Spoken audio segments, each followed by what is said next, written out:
What's up, y'all? It's your girl Moochie Medicine, and I'm back with another one. As y'all can see, I'm feeling a little hippie 70s Aphrodite. It's after my birthday. My birthday was July the 29th. Shout out to me, I'm 32 years old now. Big Leo. That's what it's giving, and that's what it's gonna keep giving. But yeah, I feel good. I got a do-rag on. I feel good. Now I feel good. Something's been draining my energy, and I know what it is, but then I think it's some other stuff that goes with the draining of my energy. So, on a spiritual note, the reason why I feel drained is because I feel like somebody's pulling on my energy. Excuse my nails, y'all. I can't worry about that right now. So many y'all. Someone's been pulling on my energy. Two particular people have been pulling on my energy because I can just feel things. I believe in the metaphysical, the spiritual, whatever energy, however you want to call it. First off and foremost, I am in a twin flame journey. Yep, I said it. Y'all said what? A lot of y'all don't know what that is. I'm finna break it down to you. I'm finna break it down to you. Okay, so the concept of the twin flames are basically the other person is your soul's mirror. And they come in your life to show you true self-love. And when they come in your life, baby, it's gonna come with a bang. Do you hear me? It is not just to be romantic. It is not just relationship. It is a divine assignment. When this person comes in your life, big shifts are about to happen. It's very passionate. It's hella powerful. It's beyond beautiful. Yet it's triggering and it's painful as fuck all at the same damn time. You will see the constant 1111, 1212, 777, 212, all these mirroring numbers remind you of this journey. And it's very intense. It's also a very like push and pull type of energy that you guys will experience. When you have sexual intercourse with this person, it will blow your mind like no other. Like, it's like no other sex that you've had before. It is mind blowing. And it is said that it awakens the kundalini energy in you. And they not lying, okay? Cause yeah.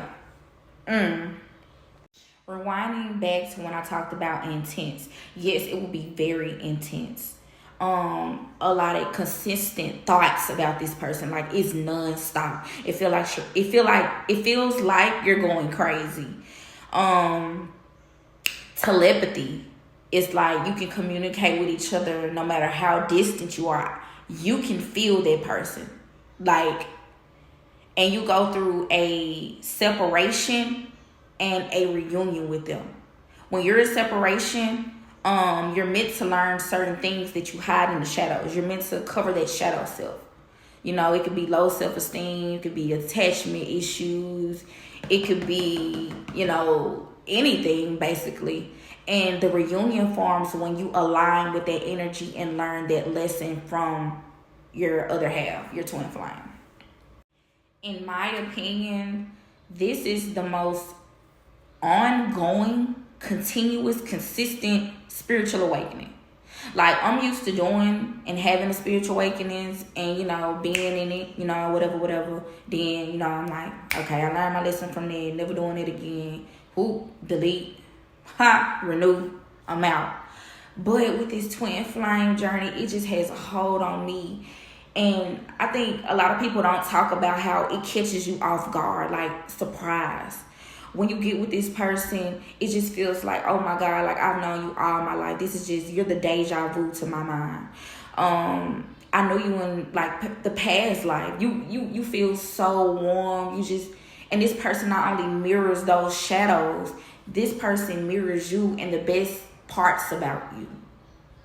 It's so beautiful. Until it gets painful. Because it does do that. But as far as my twin flame journey, I'm going to start it off and say, I'm going to use his initials. So my twin flames initials are BE. So we're going to say BE. I met BE in middle school. No, high school. I met him in high school. And I can just remember going back, because I have a good memory. I can go back to being in high school and like seeing him. And he was just so cute to me. Like, and he just had this aura around him. Like, but it was like, he was like 2 years older than me. Like, I always hung around his brother. And we were cool, walk home together. And I was just like, your brother's so fine. And his brother be like, man, everybody say that, you know, and all the girls be want him, whatever. But I really liked his brother. Y'all, I'm in my head like, baby, they can like him, but ain't nobody gonna like him how I like him. You hear me? So I just was always like, in high school, I was just like goofy and loud and just always up my own ass. So, you know, I saw him and I liked him, but it wasn't like I was gonna go and chase him and go, you know, approach him or whatever. It is what it is. Whatever. So scrolling and going to 30 years old, so many years later, we reconnect. We reconnect on social media. He want to take me on a date. He want to do this. He want to do that.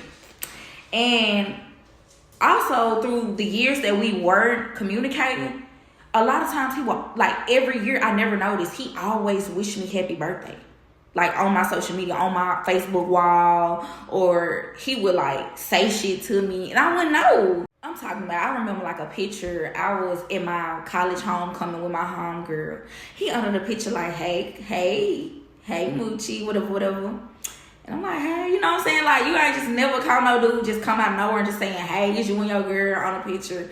And he coming out, give you attention. Then I saw like older, like, messages where he was asking me to meet him somewhere, but it never happened. And I can remember when he had his first child, I felt a little salty, but not too salty because I understand his life.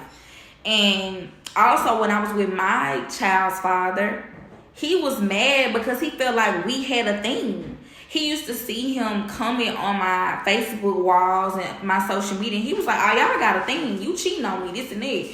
But it never was that. It was just like, bro, me and dude cool. Like, ever since high school, we've been cool. That's it. I ain't even seen him. But it's just like when we talk, it was everything. So, yeah, fast forward to 30 years old. We come in contact on social media. And I feel like I was in a real dark place, which I wasn't always in a dark place.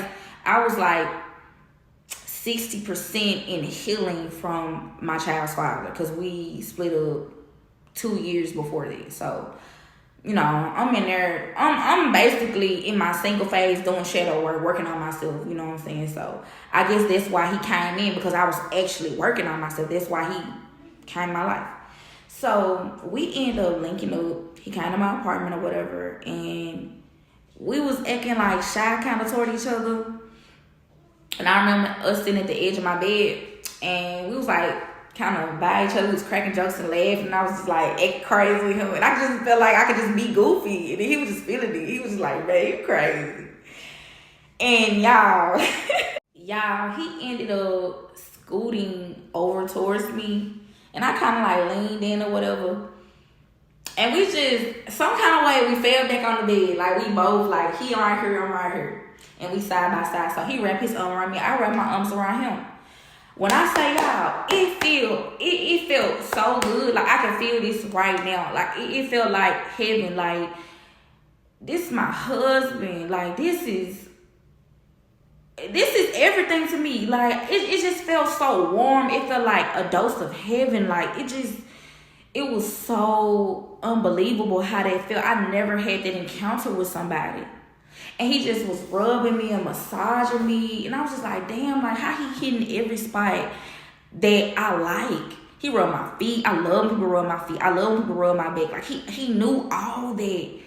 And it just felt so amazing. And another thing I forgot to leave out. I'm sorry y'all for keep going back and back. Before we even linked up, we were on the phone like every day.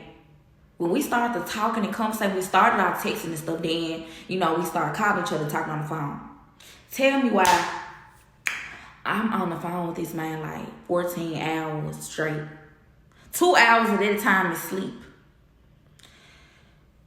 I should have known then it was different. That's why I allowed him to come to my apartment, because I feel so comfortable with him. Like I always felt comfortable. I always felt like, he was that guy, he was really him.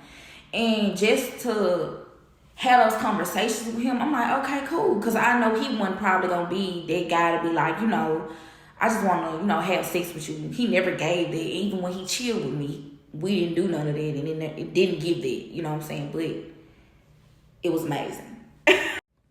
But y'all, I still remember that cuddle. I still remember it. Y'all. Alright, so we started, doing it. Then we ended up linking a couple more times. I kind of don't remember that part, but all I can remember is our first time having sexual contact, like having sex. It's nothing like I ever had before. I'm gonna be real with you. It's the best I've ever had. It's a lot of mental stimulation. It's a lot of intimacy. It's a whole lot of chemistry. And it just felt like I had no control. And I'm always control. I'm a Leo woman. I'm a lioness. I know how to control. But at that time, I didn't have any control. It blew my mind. And I think that's that Kundalini they talk about. The Kundalini energy. So, the rundown, remember high school, met him, adored him. We reconnect versus also, the in and outs. Then we reconnect, 30 years old. It's a lot of chemistry, intimacy, the sex, conversations, like a lot of mental stimulation, a lot of, this nigga stimulating all my chakras. You hear me? I just can't sit here and it's doing it now. Let me get myself together. Yeah, cause this too much. Okay, so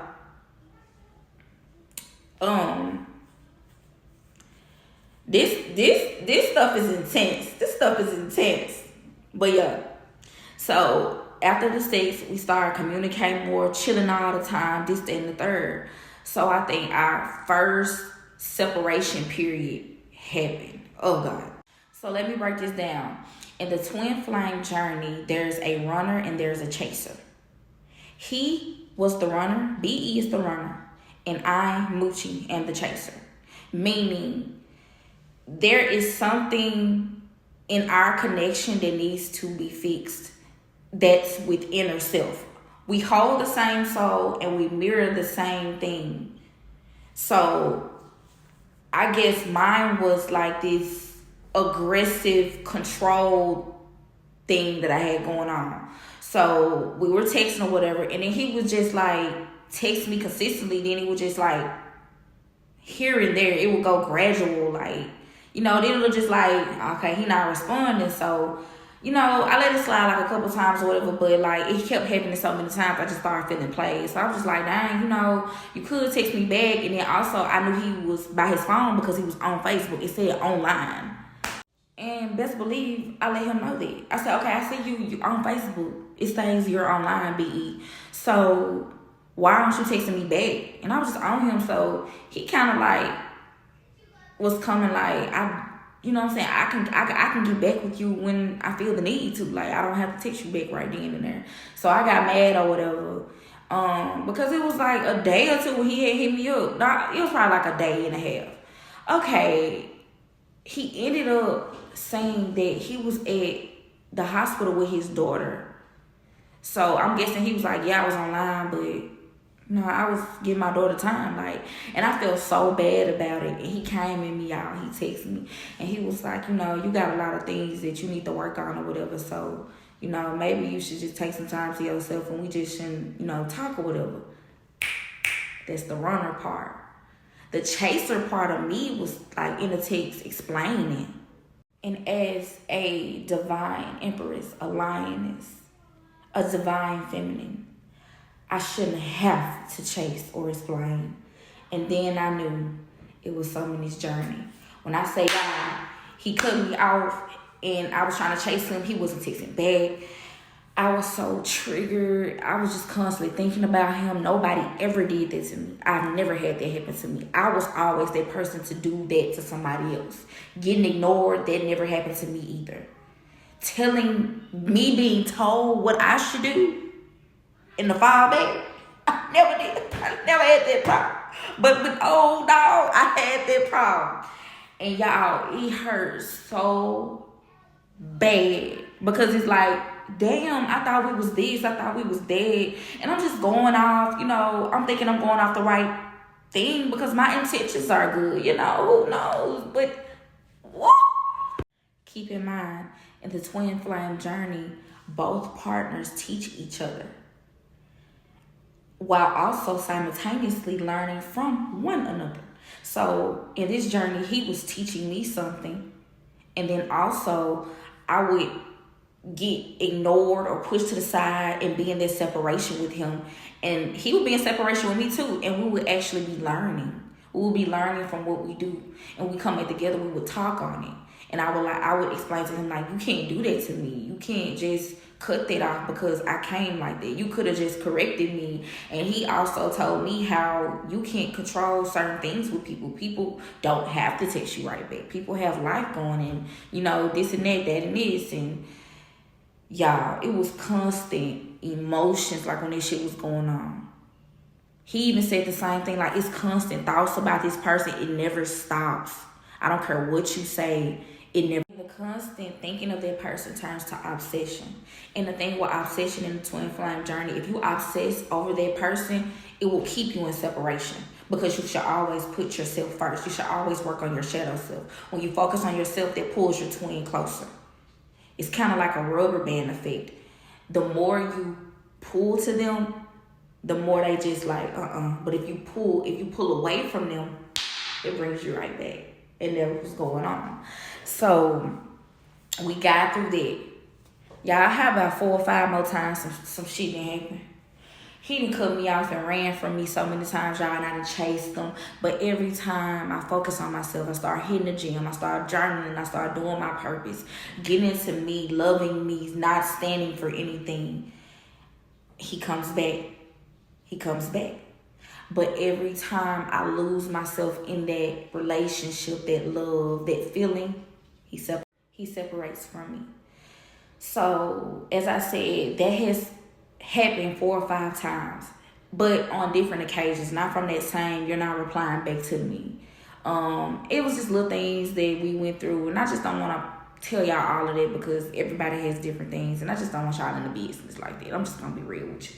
But I will tell you, this last time, we separated and we're back together or whatever. This last time, it really hurt. It really hurt. Because we worked very hard on a lot of things. We could feel it. So I know that my telepathy has upped the score. My dreams start becoming a lot vivid. I start seeing certain things, like the last time. So basically, I feel like by us being together that long and dealing with those same problems, something was like kind of warning me that you about to go in separation or something big is about to happen. I didn't know separation, but I knew like something big was about to happen. So I kept having these vivid dreams. I kept dealing with a lot of telepathy. Like, he'll be away from me. And it's like, I remember one time I had a dream, I woke up, it felt like he was behind me. And I looked behind me, he wasn't there. And I remember having a conversation with him, and he was just like, I was thinking about you all day. I was like, yeah, I could feel it. Like, I had a dream, and I felt like you was behind me. And he was like, that's crazy. So this last time we end up getting separated. But the crazy part is, I think this last separation opened up my clairvoyance a whole lot. Like for me, I'm clairvoyant through dreams. So I can get real psychic, like I can envision something off a dream. In the dream, I remember him leaving me. I just moved in his house maybe like a month and some weeks ago. I just moved his house. He's been with me and my daughter. He's been doing such an amazing job. He damn near put everything up in the house. Kudos to him. And us, like, for being on the team, and, you know, our kids been around each other, whatever. We've been doing good. So, like I said, I had a dream that he left me. I had a dream that he got, I remember U-Hauls and stuff, and he was just on the U-Haul leaving. And he ended up going out of state or something like that. And I just remember being on the phone, and I was like, why did you leave me, B.E.? Why did you leave me? Like, you've been gone 17 days. Like, why did you leave me? And I just remember also in the dream, his grandma, something tragic happened to her. So did y'all hear me? I said I had a dream that I remember U-Hauls and moving vans in my dream. He left and went to another state. I called him, B.E., why did you leave me? 17 days. La la la la la la. I'm in my feelings of crying. I could feel these emotions in the dream. And, you know, something tragic had happened to his grandma. God, why? I get a knock on my doorbell the next morning. It's him. I open the door. He come in. He say, what's up, baby? You know, this and that, what, how we talk, good morning. You know, and I was talking to my daddy. He was talking to his mom. You know, we talking like that. But he talking and stuff. And I'm like, I had a dream about you. Like, you had left what I just told y'all. I told him. He was like, you been talking to my mama? And I was like, no, why you say that? He was like, man, this or that, my grandma feel this way, and she ain't telling me what's really going on, but she want to talk to my mama. She feel comfortable talking to my mama, whatever. I don't know what they gonna talk. I don't know what's going on. So from that day, all I can remember him saying, like, that's crazy you had that dream. And I'm like, yeah, right.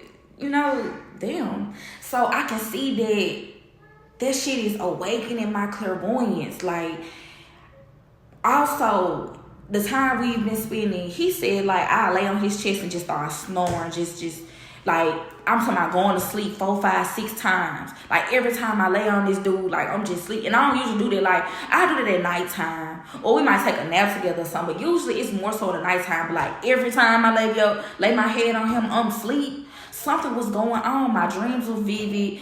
It was so much going on. It was just doing so many fun activities with the kids. And everything was just going so good. Next day, a day before my birthday. So that day, I woke up because I guess I was the first person to get up. Hey, baby, I hope you slept well. I pray you have an awesome day. I love you. Like, that's how we talk in the morning time. Said that, didn't get a reply back. But I'm cool with it because remember our first journey we already, you know, talked about that. We squared that out. So I don't trip not being text back because I learned that in my other lesson from the first twin flame run and chase. So later on that night, he ended up texting me like, hey, baby, I'm sorry I didn't text you. I just been emotional and I just didn't know how you would take it or whatever. But I'm going to have to go to South Carolina to take care of my grandma. And it's a lot. And they, you know, my mom finally told me what happened and I'm just have to move and this and that. And I'm just like, what the fuck? And God, I'm just getting a little emotional. I'm just getting emotional, y'all, okay? Work with me. So all we could talk about is like that dream. He was like, bro, that dream crazy. I was like, yeah, like everything I dreamed came. Like he had to go take care of his grandma. And I can't be selfish because I would have did the same thing. Like, that's your grandma. Like, you the only person that could give her what she needs, like, in the family. So I can't be, I gotta let you go. So I'm just like, it's something in our journey that we should be learning. Maybe we were spending too much time with each other. Maybe we're not focused on our purposes. You know what I'm saying? We had just got through doing our journals and writing what we need to do in life. But, you know, I've been kicking my videos up. Not more as I should. But y'all been seeing the videos. I've been doing it. But I feel like the universe was saying, hey, y'all ain't doing y'all purpose. So it's time to, hey. So, my birthday was like on a Tuesday. And he has to leave that Thursday. And it was just a lot of emotions. Like, I know I cried my eyes out the night before my birthday. I'm talking about, and I know this shit I was just doing. It was, I could see myself like in the bathroom. My little girl, she like, Mom, why you crying? You know, she like, I miss BE too and stuff. And I got tissues beside the bed, whole Kleenex box. But I was, you know what I'm saying? I've grown to realize that, hey, we not acting in our purposes. Because I had just got through explaining, you know, to him, we need to do this, we need to do that. You know, this is our purpose. And we write our journals, as I said. And I feel like we just were spending too much time. And somebody wasn't on their game. Somebody was not on their game. Somebody wasn't on their game. And somebody had something they still had internally that they had to work on. So before he left, he just explained it, you know. I think what he was trying to say, because his thing is communication. He has poor communication. I have attachment issues and a lot of things from mother and father issues. He has a mother issue and a father issue as well. We the same people. What I am, he is. So it's nothing to be ashamed about, or this person got more than this. We the same soul. We were made at the same time. Two separate souls in two different beings. And a lot of times we had problems with communication, opening up. And right now we're in separation. And I feel like it's the emotional part. I feel like we are both hyper independent. We don't like to feel and show emotions and open up because we're scared to love. We're scared what love might do to us. We're scared of being hurt. But that is what love is. Love is being vulnerable. Love is opening up. Love is projection, and you just got to be open for it, and you definitely have to love self first. I saw a lot of things that he needed to work on, and I know he saw a lot of things that I needed to work on. But I like that we are going through this journey because it hurts. It's very much painful, but also it's beautiful, and it's a purpose to it. So I'm happy that we're divinely guided by the universe. And I knew this person in my past life, like I could feel it, I know it. And he's everything. He's a great person. He has a great big heart, just the same as me. He's so good with kids. Animals attract to him. It's just, you know, it's so wonderful. It's so wonderful. But the twin flame journey is not no bitch. It ain't nothing to play with. Do you hear? But also, as far as the journey too, as I consistently work on myself, I have to realize too that as in separation, I can't always wait. I can't always want him. He has to want me as well. Me being the divine feminine and him being the divine masculine, he has to come see me.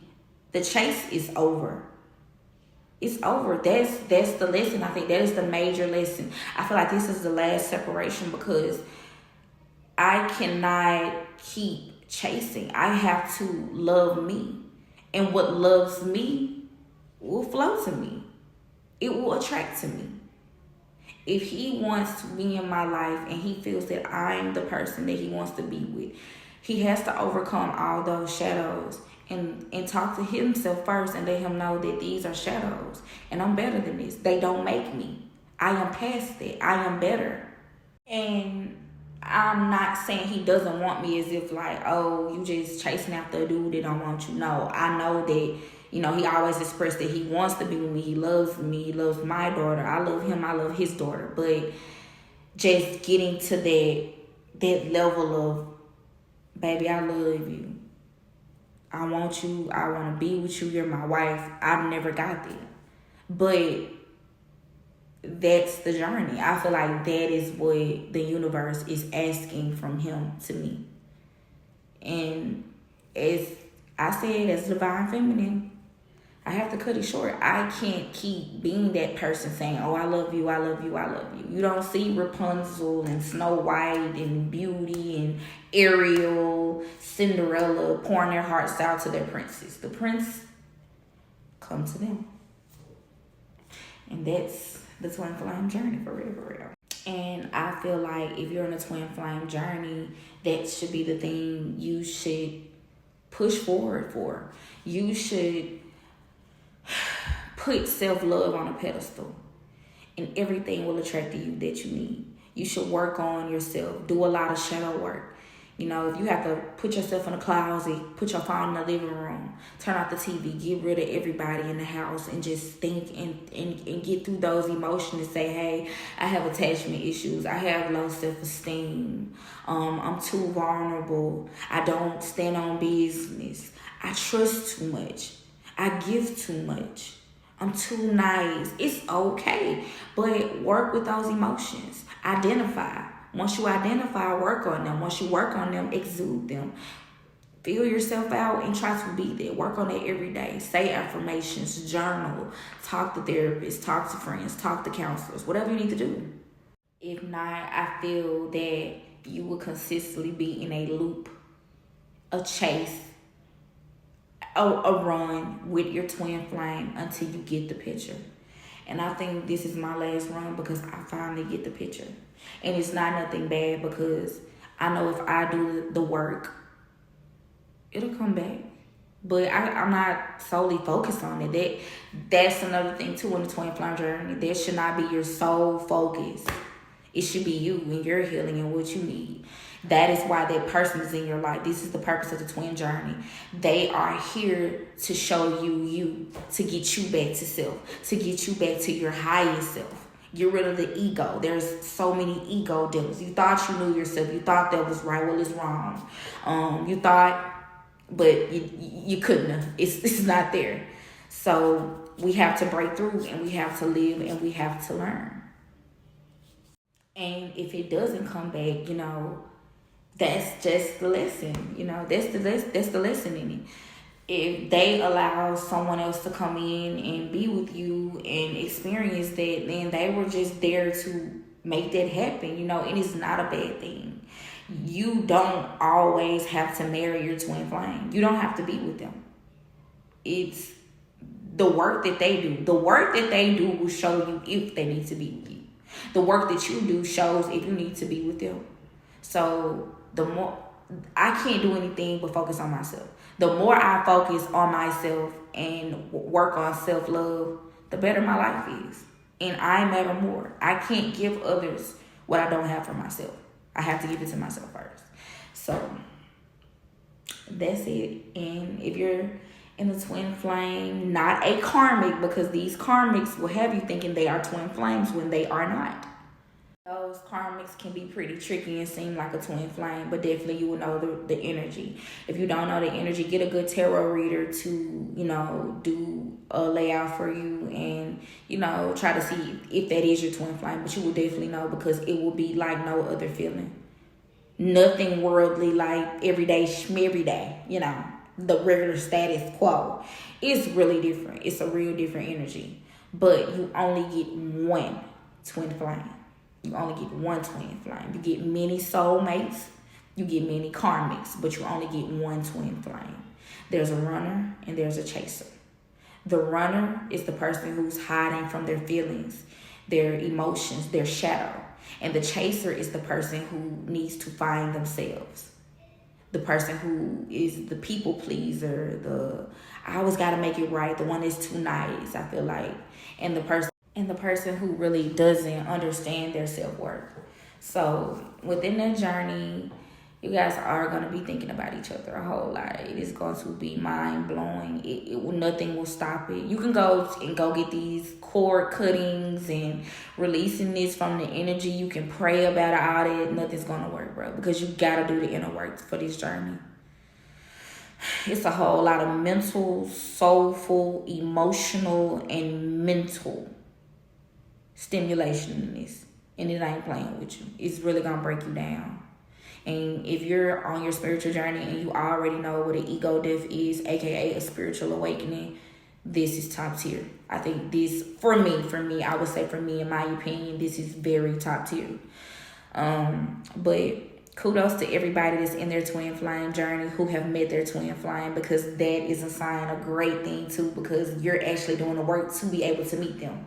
So appreciate the time that you have with them, and understand when you're going through so many loopholes.